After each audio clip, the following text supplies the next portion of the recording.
you'll notice it doesn't say conditions for forgiveness. This is conditions for a relationship. And it's really important to separate the two.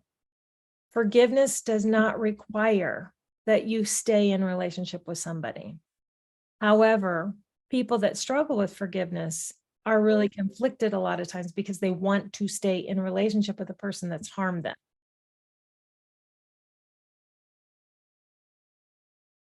Believing that the person won't do it again.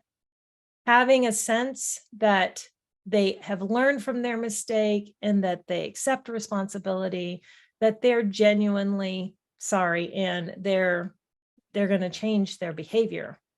This is important. That's forgiveness is also something that you want the person to literally ask for. You want them to know that they've done a thing that actually requires forgiveness, that you don't have to go fetch forgiveness, that they are asking. You don't have to fetch an apology. They come to you asking for forgiveness, showing they've done something wrong, they've harmed you, hurt you in some way, and that they're sorry. And you also want empathy and compassion. There has to be a felt sense that this person gets it on an emotional level, that what they did hurt you. That's what's believable. Apologies don't work if they're not believable. I'm sorry that thing I did hurt you. That doesn't feel like an apology. It feels like an observation. I did a thing and you kind of hurt yourself against that thing, versus, wow, I can't believe I did this thing. And I know that it was really hurtful for you. And I am really struggling with the fact that I did the thing that hurt you.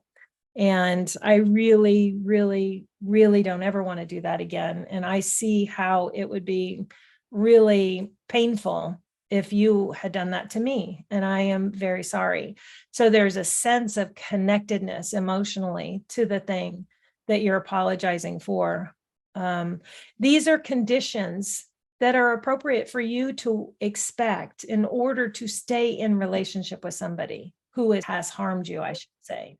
Some more conditions are that they are willing to have open and honest communication about whatever it is that happened. And here's a funny thing about communication and forgiveness and apology and remorse and repair. Shame often gets in the way. It's very difficult to talk about something you've done that has harmed somebody you love when you feel ashamed. And so this may not happen immediately. You may be met with defensiveness and justification and stories, depending on the severity of the wound. But most people in a relationship are not out to hurt each other. And so if a thing has happened and it has been hurtful, there's an immediate sense of defensiveness sometimes people feel. And so it may not be open and honest communication right out of the gate. That would be dreamy. That would be ideal. Sometimes it takes a minute for a person to settle into their own responsibility for what's happened, what they've participated in.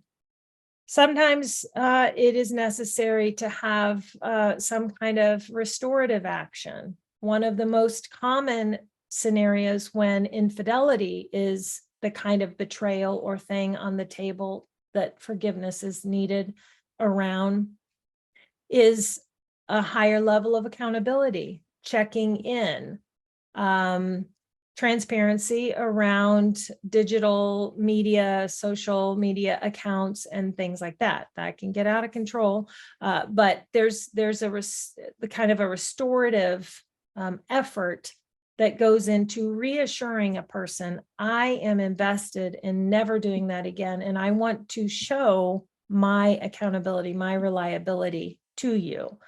And so there are lots of ways, if somebody steals money from you, it's restorative to return the money.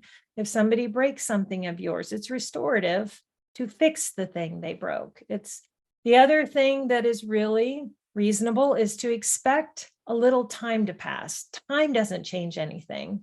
It's just that time allows you to see over a period of weeks or months, ideally not years, that there is a new behavior that's reliable, it's consistent, it's happening over and over and over again, and I'm starting to feel like I can trust this. I personally don't think time heals all wounds. I think time allows wounds to heal, and we can see what's going on with more consistency. It offers us data over and over and over again so that we can begin to repair.